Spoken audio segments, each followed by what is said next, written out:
Assalamu alaikum. Hope you all are fine. Today we are going to start a new chapter that is gaseous exchange. और इस chapter में हमारे पास जो main topic है वो है the respiratory system of man.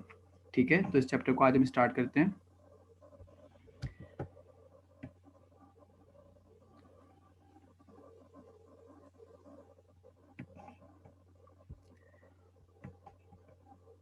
Okay जी, the respiratory system of a man includes nostrils, nasal passage, pharynx, larynx, trachea, bronchi, bronchioles, alveoli, and lungs. These are the 9 organs of the respiratory system. पहले हमारे पास nostrils आते हैं. These are the nostrils. We have the external nostrils and the internal nostrils. अच्छा जी, here we have the external nostrils जहाँ से हमारी air body के हमारे नोज के अंदर एंटर होती है. Then we have the internal nostrils. The passage between the external and the internal nostrils is called nasal cavity or the nasal passage. अच्छा जी, उसके बाद हमारे पास आता है pharynx. What is a pharynx? The same compartment, the common area for the food and the gas.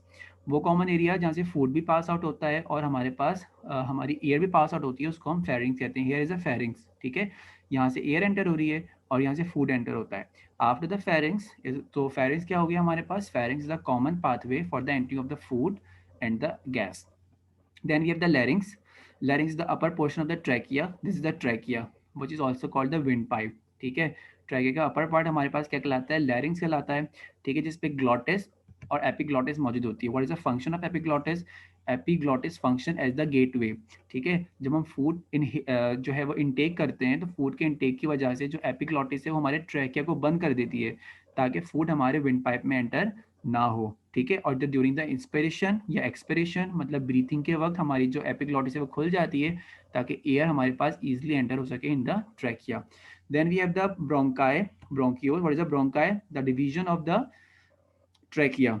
ये trachea यहाँ पे आके डिवाइड हो जाती है इनटू द टू ब्रोंकाई जो कि दोनों लंग्स में एंटर होती है. That is called bronchi. Then the bronchi further divided into the bronchioles which enters into the alveoli and the lungs.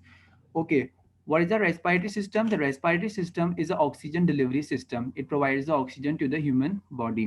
The respiratory system is a set of organs that allow a person to breathe and exchange oxygen and carbon dioxide throughout the body. होता क्या है कि जब oxygen inhale करते हैं तो oxygen हमारे blood में डिफ्यूज आउट हो जाती है, उस ब्लड में जो कि हमारे लंग्स में आ रहा है, और जो ब्लड हमारे पास लंग्स में आ रहा है वो कार्बन डाइऑक्साइड लेके जाता है जो कि बाहर डिफ्यूज आउट हो जाती है. ठीक है, the integrated system of the organs involves in the intake and exchange of oxygen and carbon dioxide between the body and the environment and including the nasal passage, larynx, trachea, bronchial tubes and the lungs.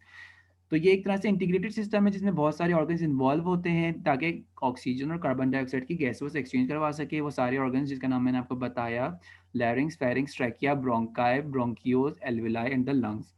The respiratory system perform two major functions: exchange air between the body and the outside environment known as the external respiration, bringing the oxygen to the cells and removing carbon dioxide from them referred to as the internal respiration. The respiratory system में हमारे पास दो तरह की respiration होती हैं. एक होती है एक्सटर्नल रेस्पिरेशन और एक होती है इंटरनल रेस्पिरेशन. जो ब्रीथ हम कर रहे हैं, जो ऑक्सीजन हम इनहेल कर रहे हैं फ्रॉम द एटमॉस्फेयर, और फिर वो ऑक्सीजन इनहेल करने के बाद हमारे ब्लड में डिफ्यूज इन हो जाती है, और जो ब्लड के अंदर कार्बन डाइऑक्साइड आई हुई है वो डिफ्यूज आउट हो जाती है ताकि वो कार्बन डाइऑक्साइड हम बाहर एक्सहेल कर सकें. This is the external respiration जिसमें मेरे लंग्स इन्वॉल्व हैं. What is the internal respiration? जो ऑक्सीजन ब्लड के अंदर डिफ्यूज हुई है वो मेरे पूरी बॉडी में सर्कुलेट करेगी with in the circulatory system, और वो ऑक्सीजनेटेड ब्लड मेरे टिश्यूज के पास जाएगा, उसको ऑक्सीजन सप्लाई करेगा. ऑक्सीजन सप्लाई क्यों करेगा? As I told you in the today's lecture कि ऑक्सीजन रिक्वायरमेंट होती है टू द सेल्स ताकि सेल के अंदर जो मौजूद माइटोकॉन्ड्रिया हैं वो उस ऑक्सीजन को एब्जॉर्ब कर सकें और एटीपी की प्रोडक्शन करवा सकें. इसलिए मैंने आपको बताया था कि माइटोकॉन्ड्रिया एरोबिक रेस्पिरेशन करते हैं. एरोबिक रेस्पिरेशन का मतलब ये होता है कि बाय यूजिंग द ऑक्सीजन वो रेस्पिरेशन करेंगे और एटीपी की प्रोडक्शन करेंगे. तो ये जो रेस्पिरेशन हो रही है in the mitochondria in the cell, this is the internal respiration. ठीक है, अब जब माइटोकॉन्ड्रिया ऑक्सीजन यूज करते हैं और एटीपी बनाते हैं तो उस दौरान वो मेटाबॉलिज्म के वक्त कार्बन डाइऑक्साइड रिलीज करते हैं. वही कार्बन डाइऑक्साइड जो सेल रिलीज कर रहे हैं वो वापस ब्लड के अंदर एंटर होती है, डिफ्यूज आउट होती है फ्रॉम द सेल, ब्लड के अंदर एंटर होगी, और फिर उसके बाद वो कार्बन डाइऑक्साइड वापस से घूम के मेरे लंग्स के पास आएगी। मेरे लंग्स के पास आने के बाद वहाँ पे एक्सटर्नल रेस्पिरेशन होगी, कार्बन डाइऑक्साइड डिफ्यूज आउट हो जाएगी इनटू द लंग्स, और मेरे लंग्स से फिर वो बाहर एक्सहेल हो जाएगी। और फिर जो मैं इनहेल करके ऑक्सीजन इनटेक करूँगा, इनहेल करूँगा, वो ऑक्सीजन उसी वक्त उस ब्लड के अंदर इनहेल होगी, डिफ्यूज इन होगी, और वापस से वो सेल्स को सप्लाई होगी। So this is the external respiration and internal respiration. External respiration, air from the outside environment enters the nose or the mouth during the inspiration. Inspiration means inhalation. Air को अंदर की तरफ inhale करना. Composed of the nose, nasal cavity, paranasal sinuses, pharynx, throat and larynx. All parts of the conducting portion of the respiratory system. What is the conducting portion? दो portions होते हैं हमारे पास respiration में, एक होता है conducting portion और एक होता है respiratory portion. The portion of nose, pharynx, larynx, trachea, and bronchi. These are the conducting portions जहाँ से एयर ट्रेवल करके आ रही है और वहाँ पे गैसवस एक्सचेंज नहीं हो रही. This is the conducting portion. What is the respiratory portion? जहाँ पे गैसवस एक्सचेंज हो रही है, मतलब ऑक्सीजन ब्लड के अंदर जा रही है और ब्लड का कार्बन डाइऑक्साइड लंग्स के अंदर आ रहा है. तो वो कौन से एरिया होते हैं जो रेस्पिरेटरी जोन कहलाते हैं? वो हमारे पास होते हैं bronchioles, alveoli and the alveolar ducts. Nose. तो फर्स्ट पार्ट हमारे रेस्पिरेटरी सिस्टम का है. हम एक एक करके जो है एक एक करके हम सारे ऑर्गन्स को पढ़ेंगे, रेस्पिरेटरी सिस्टम के पार्ट्स को पढ़ेंगे. तो फर्स्ट पार्ट हमारे पास है nose, contain the external and internal nostrils.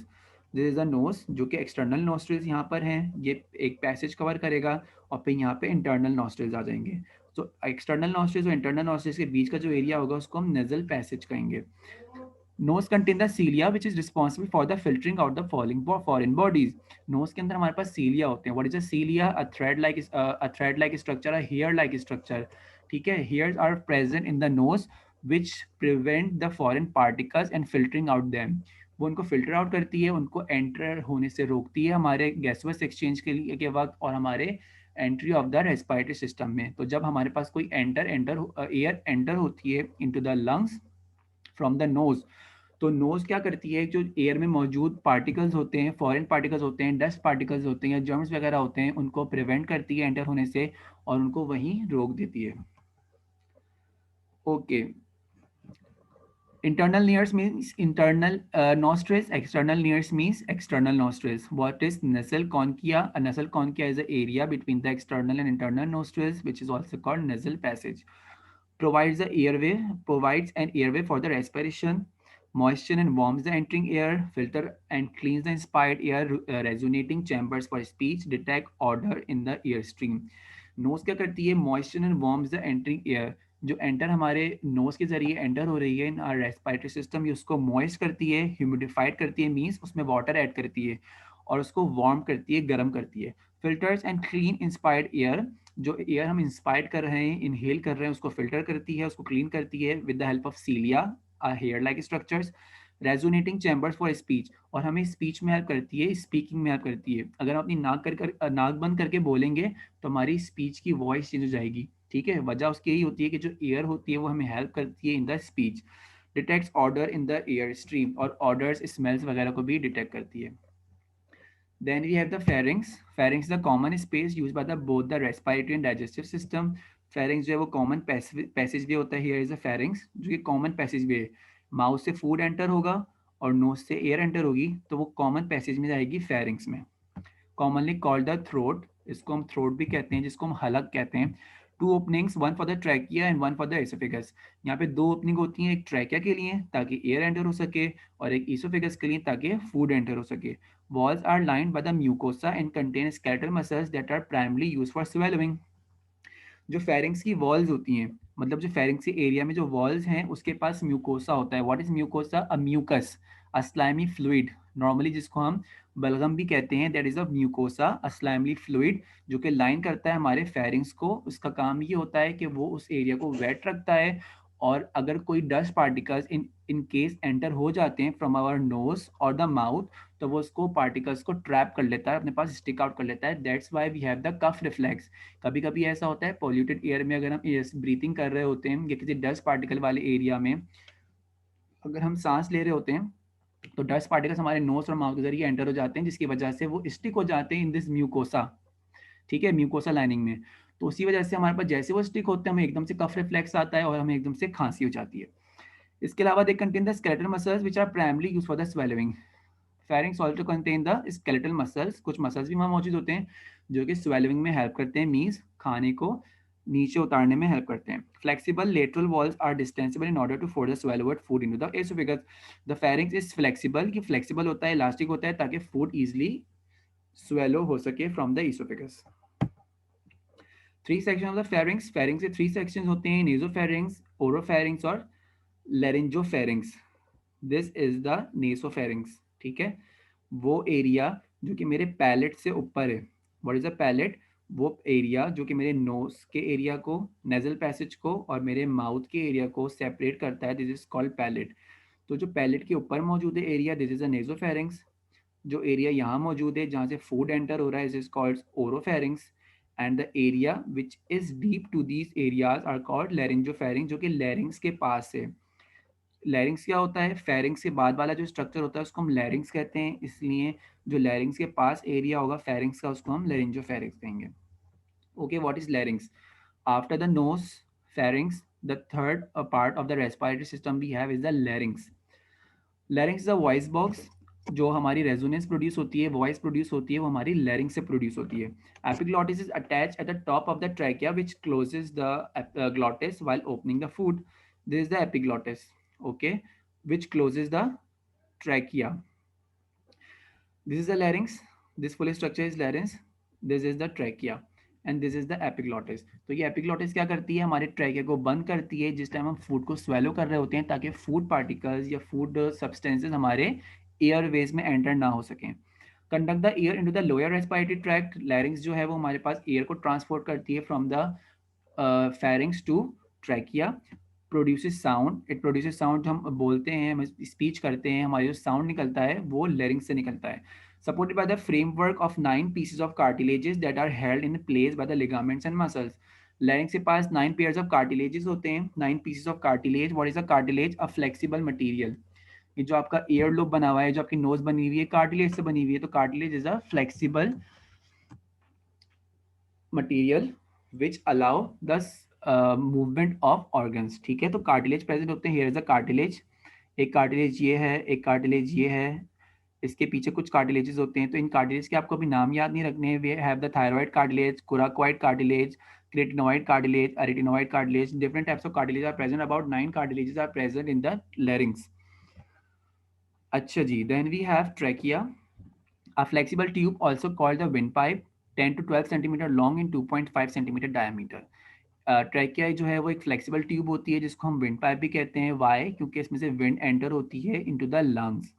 Trachea की जो लेंथ होती है वो 10 टू 12 सेंटीमीटर लॉन्ग होती है और जो इसका डायमीटर होता है, this is a diameter, this is 2.5 centimetre diameter. Cartilageous rings reinforce and provides rigidity to the tracheal wall to ensure that the trachea remains open all the time.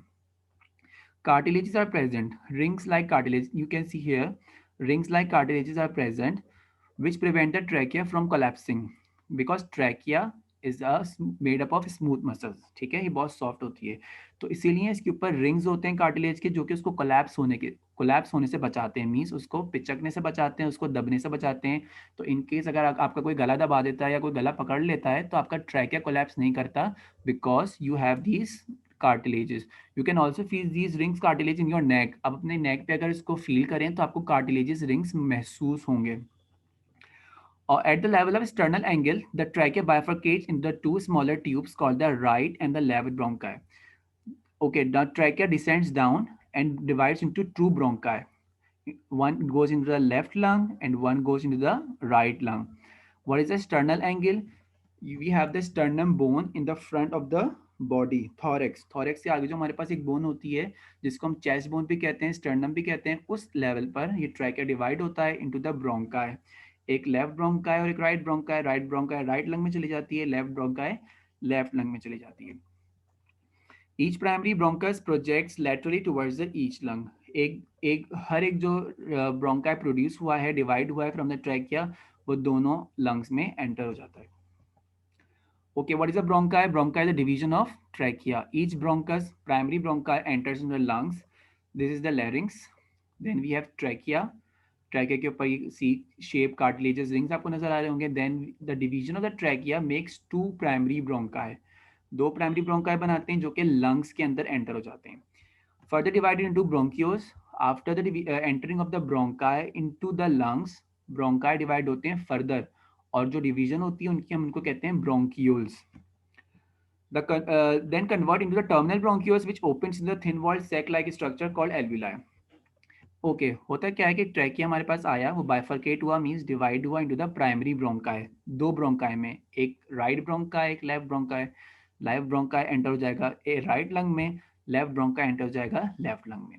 Enter होने के बाद ये ब्रोंकाई फर्दर डिवाइड होंगे जिसको हम कहेंगे bronchioles, means secondary bronchi. These are the secondary bronchi जो further divide हुए हुए. अभी डिवाइड होने के बाद एल्वुलाई के अंदर एंटर होंगे. These secondary bronchus means bronchioles enters into the alveoli.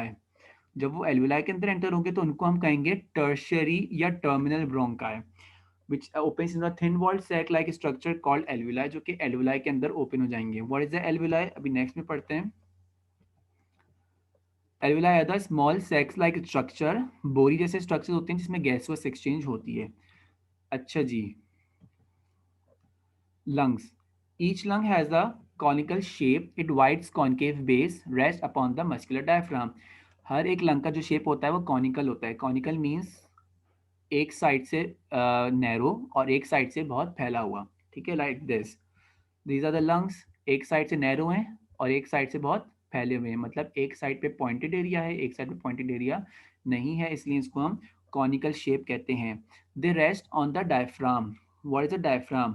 Diaphragm is a muscle. This is a diaphragm. ठीक है, जो कि हमारे पास सेपरेट करती है थोरेसिक कैविटी को फ्रॉम द एब्डोमिनल कैविटी. हमारी बॉडी में दो तरह की कैविटीज होती हैं. एक होती है थोरेसिक कैविटी जहाँ पे हमारे पास लंग्स होते हैं, हार्ट होता है, ट्रैकिया वगैरह होता है, और दूसरी चीज़ें होती हैं जहाँ पे रिब्स मौजूद होते हैं. These are the ribs.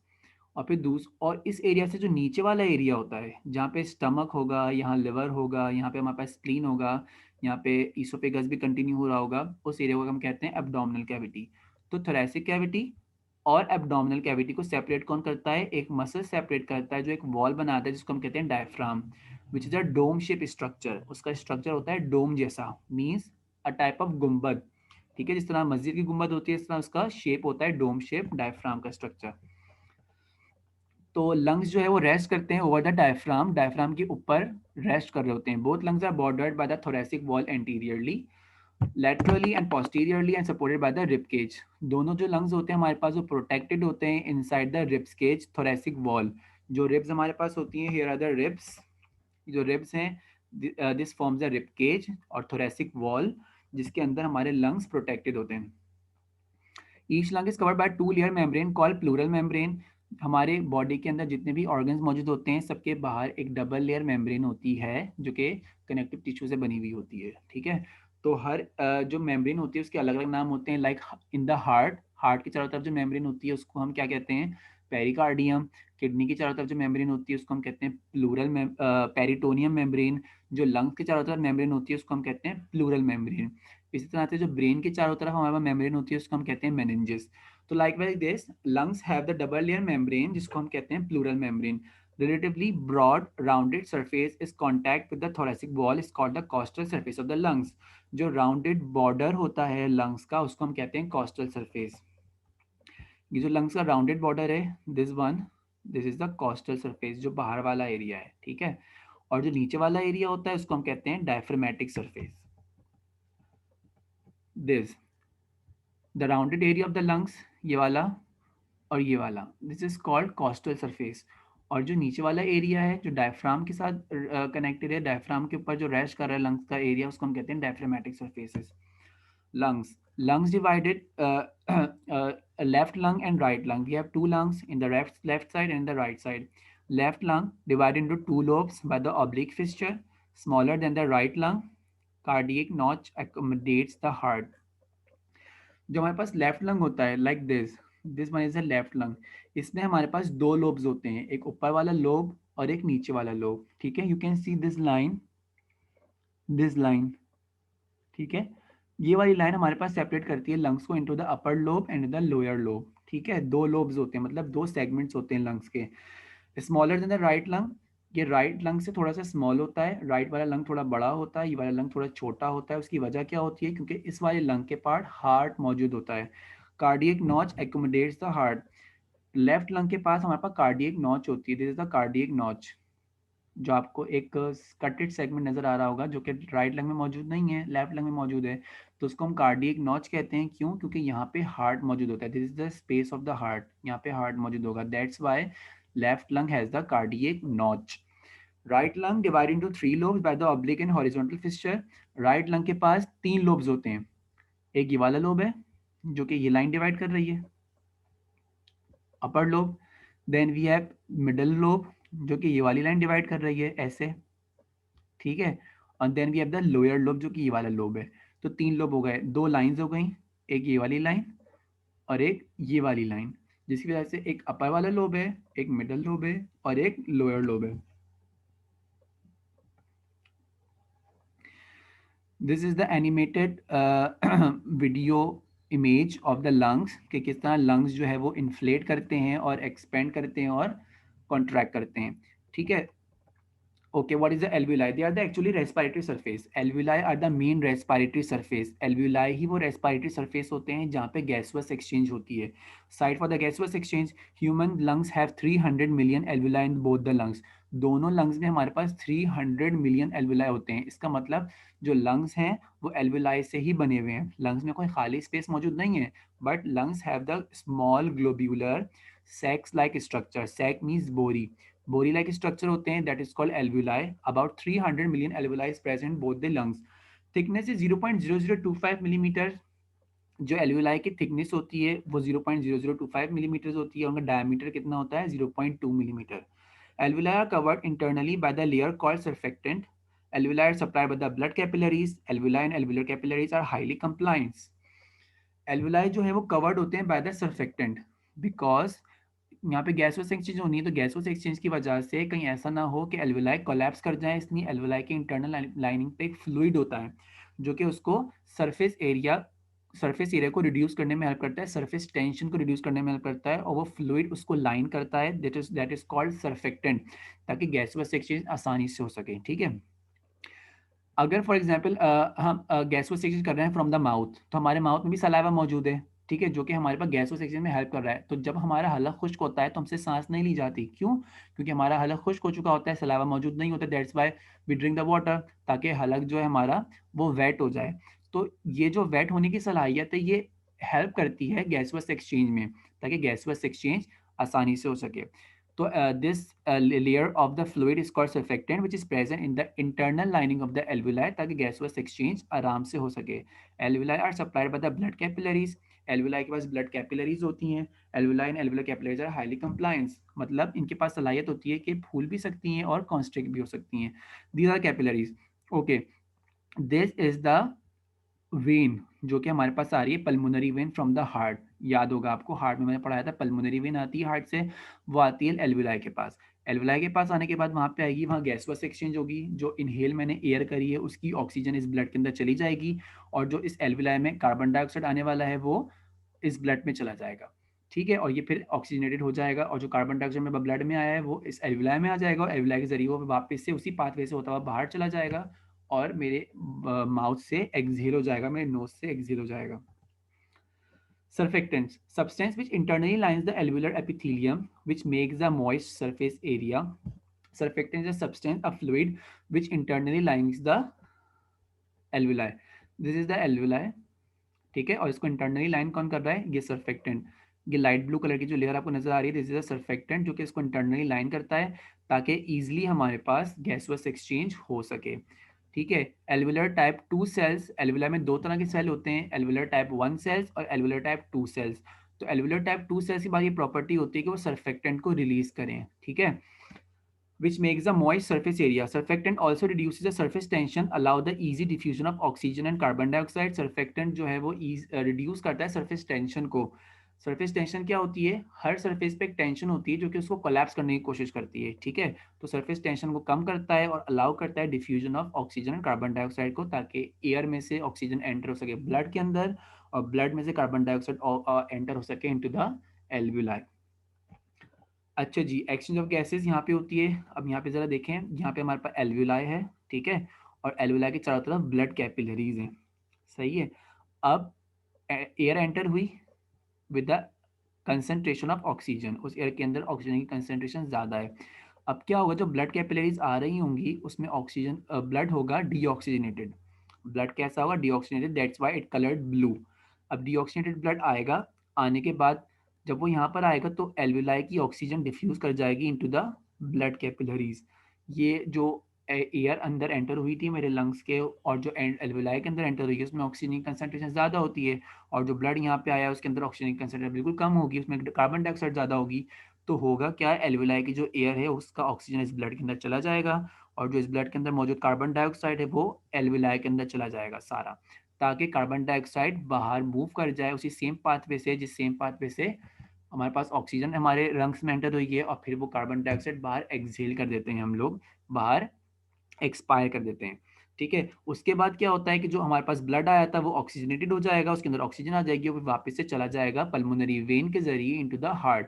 Pulmonary arteries को लेके आती है, पल्मोनरी आर्टरी वो होती है जो हार्ट की तरफ से आती है, और पल्मोनरी वेन होती है जो उस ब्लड को वापस हार्ट के पास ले जाती है, ताकि हार्ट फिर उस ऑक्सीजनेटेड ब्लड को पूरी बॉडी में पंप कर सके।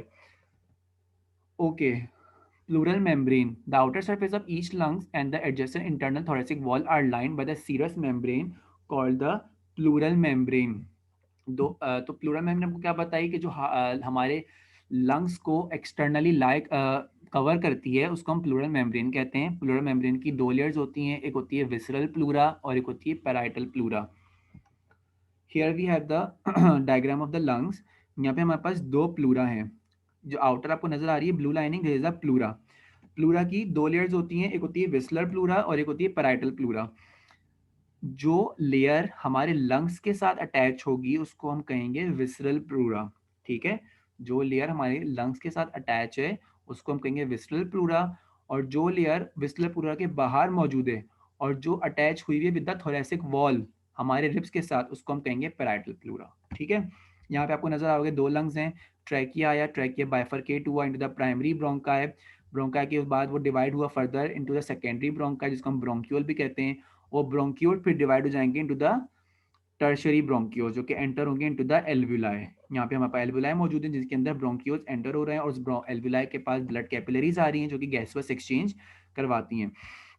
राइट लंग और लेफ्ट लंग के पास एक ही लाइन होगी जिसकी वजह से उसके पास दो लोब्स होंगे, एक अपर लोब और एक लोअर लोब, और लेफ्ट लंग के पास एक कार्डियक नॉच भी होगी, एक डिप्रेशन एरिया भी होगा जहाँ पे हमारे पास हार्ट मौजूद होगा।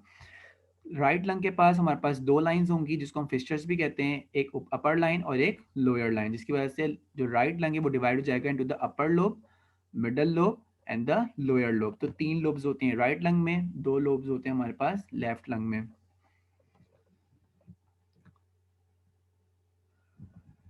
Plural cavities, the potential space between the serous membrane layer is called the pleural cavity.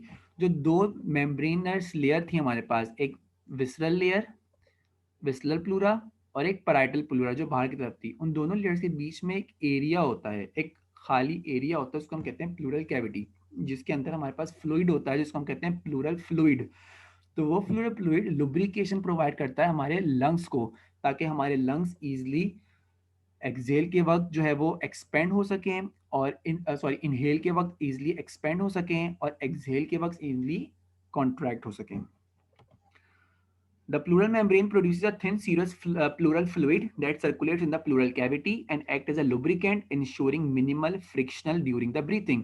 ताकि breathing के वक्त जो lungs हमारे expand हो रहे हैं तो ज़्यादा friction produce ना हो, ज़्यादा heat produce ना हो, और वो easily expand हो जाएं। Pleural effusion, pleuritis with too much fluid.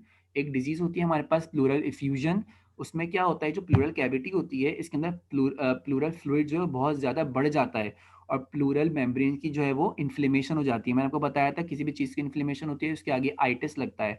तो प्लूराइटिस होता है विद टू मच फ्लूइड, उसके अंदर फ्लूइड इतना ज़्यादा भर जाता है कि लंग्स को एक्सपेंड होने की जगह नहीं मिलती।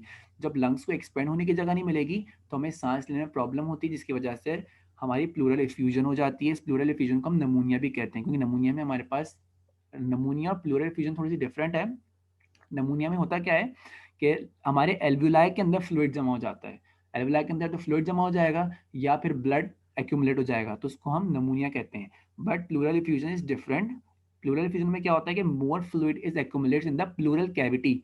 जो खाली कैविटी बन रही थी between the two layers, visceral pleura और पैरेटल प्लूरा, उनके दरमियान जो कैविटी है उसमें normally limited amount of fluid होता है, लेकिन अगर वो फ्लूइड बहुत ज़्यादा बढ़ जाएगा तो उसको हम कहेंगे pleural effusion. How lungs works. Air enters your lungs through the system of pipes called the bronchi. Air enter होगी हमारे रेस्पिरेटरी सिस्टम से और एंटर हो जाएगी ब्रोंकाई में। The alveoli are where the important work of gaseous exchange takes place between the air and your blood. Alveoli वो वाहिद जगह होते हैं जहाँ पे गैसवस एक्सचेंज होती है एयर के दरमियान और ब्लड के दरमियान।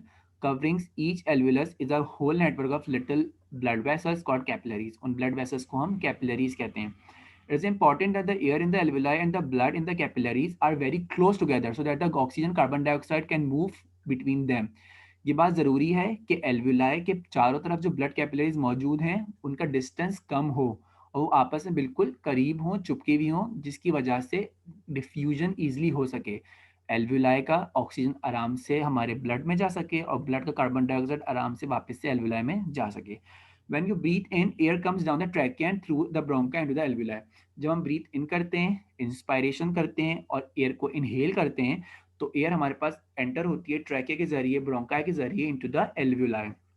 The fresh air has lots of oxygen in it, and some of this oxygen will travel across the walls of the alveoli into your bloodstream. जो फ्रेश एयर होती है उसमें ऑक्सीजन की कंसनट्रेशन ज़्यादा होती है, जिसकी वजह से ऑक्सीजन डिफ्यूज इन कर जाती है into the blood. Traveling in the opposite direction is the carbon dioxide which crosses from the blood in the capillaries into the air in the alveoli and then into the breathe out.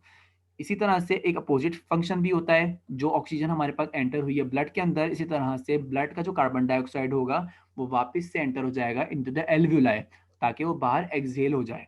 In this way you bring into your body the oxygen that you need to live and get rid of waste products carbon dioxide.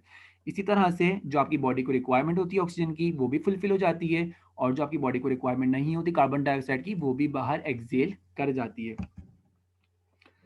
Okay, here you can see that यहाँ पे हमारे पास bronchiole है। Bronchiole जो है वो terminal bronchiole बन के enter हुए into the alveoli.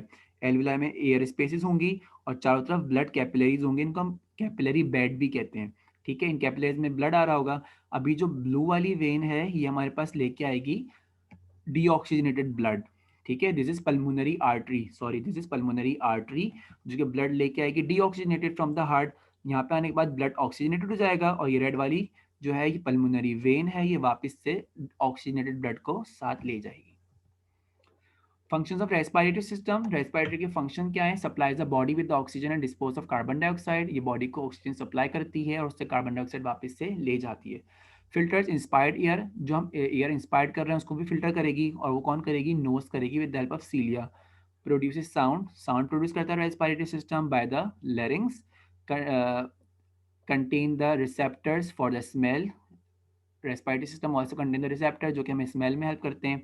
Rid the body of some excess water and heat. Water और हीट लॉस भी होती है हमारी रेस्पिरेटरी सिस्टम से। Helps to regulate the blood pH, और ब्लड का पीएच भी रेगुलेट होता है। What is the pH? PH means power of hydrogen. अगर बॉडी के अंदर ज़्यादा कंसंट्रेशन हो जाएगी हाइड्रोजन की तो भी रेस्पिरेशन के जरिए बाहर निकल जाएगी, और अगर कम हो जाएगी हाइड्रोजन कंसंट्रेशन तो हम ज़्यादा से ज़्यादा इनहेलेशन करेंगे ताकि हमारे पास हाइड्रोजन कंसंट्रेशन ही मेंटेन रहे।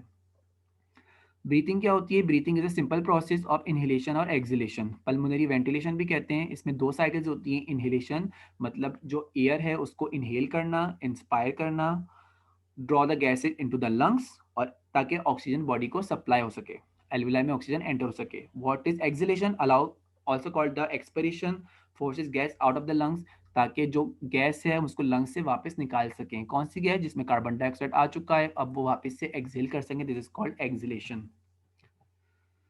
Breathings. Lungs are sealed in the pleural membrane inside the chest cavity. Lungs जो है वो सील्ड हुए होते हैं pleural membrane, that is a pleural membrane inside the chest cavity, chest cavity के अंदर। और at the bottom of the cavity is a large flat muscle known as the diaphragm is present. यहाँ पे diaphragm भी मौजूद होता है। Involve the inspiration and expiration. तो ब्रीथिंग में हमारे पास टू मेन मैकेनिज्म होते हैं, इंस्पिरेशन एंड एक्सपिरेशन। तो नेक्स्ट लेक्चर में मैं फिर ब्रीथिंग को कंटिन्यू करूंगा यहाँ से, और फिर फर्दर हम रेस्पिरेटरी डिसऑर्डर्स भी पढ़ेंगे। ठीक है, तो जो अभी आपने सुना वो आपको समझ में आना चाहिए बिल्कुल। और अगर कोई क्वेरी हो या कोई क्वेश्चन हो तो आप मुझसे फिजिकल क्लास में भी पूछ सकते हैं या व्हाट्सएप ग्रुप पे उसको डिस्कस कर सकते हैं। Thank you.